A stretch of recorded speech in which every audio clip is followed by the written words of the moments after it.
না শয়নি ওর বিয়ের কার্ডটা দিয়ে গেল, দেখা হয়নি, একটু দেখি কার্ডটা বেশ সুন্দরই পড়েছে।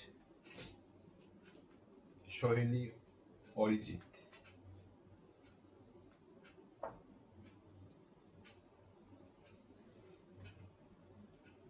এই তুমি কি করছো? এই তুমি চলে এসছো? আরে এই দেখো শৈলীর তো বিয়ে চলে আসলো। তুমি যখন ছিলে না, ওই সেই ইনভিটেশন দিয়ে গেল, সামনেই ওর বিয়ে।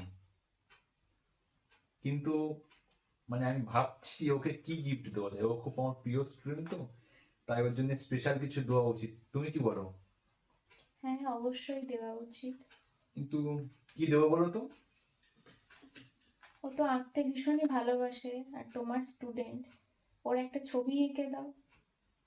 তুমি ঠিক বলেছো, আমিও এরকমই কিছু একটা ভাবছিলাম, যে ওর একটা ছবি আমি করে দেবো।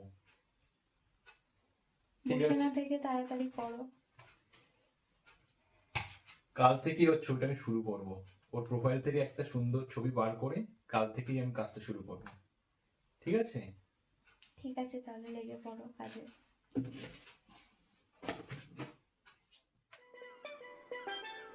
তো এটা করার জন্য আমি 20x24 একটা ক্যানভাস নিয়ে নিয়েছিলাম।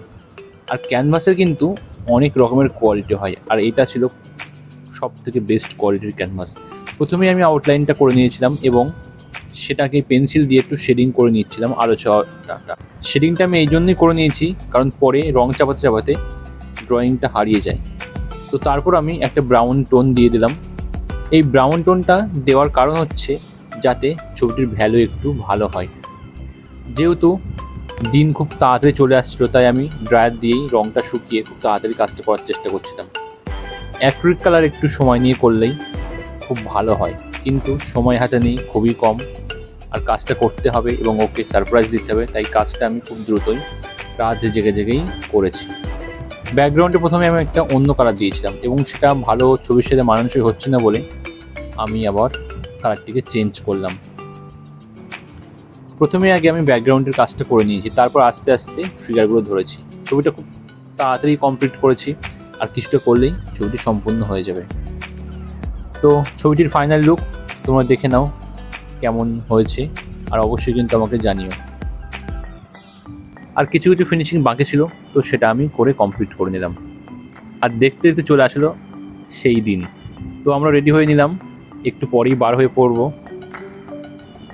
আর বর্ষার সময় বলে আমরা একটা গাড়ি বুক করেছিলাম, আর গাড়িটা আমাদের বাড়ির সামনেই চলে এসেছিলো।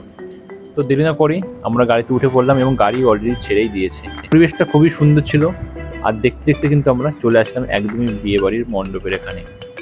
ঢুকেই দেখলাম শৈলী আর অরিজিতের একটা সুন্দর পোস্টার দিয়ে রেখেছে, আর সেই ছবিটাই কিন্তু আমি করেছি, কিন্তু অন্য পোজে। তো ভিতরের দিকে আস্তে আস্তে প্রবেশ করছি। ভিতরের ডেকোরেশনটা খুবই সুন্দর ছিল, ফুল দিয়ে সাজানো, আর অলরেডি কিন্তু অনেক লোকজন চলে এসেছিল।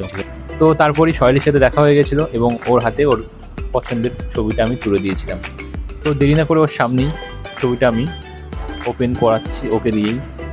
আশা করছি ওর ভালো লাগবে, আর তোমাদের কেমন লাগছে অবশ্যই কিন্তু জানিও। ও তো খুবই এক্সাইটেড ছিল, কারণ ছবি ওর খুবই পছন্দ হয় আর নিজেও খুব ভালো ছবি আঁকে।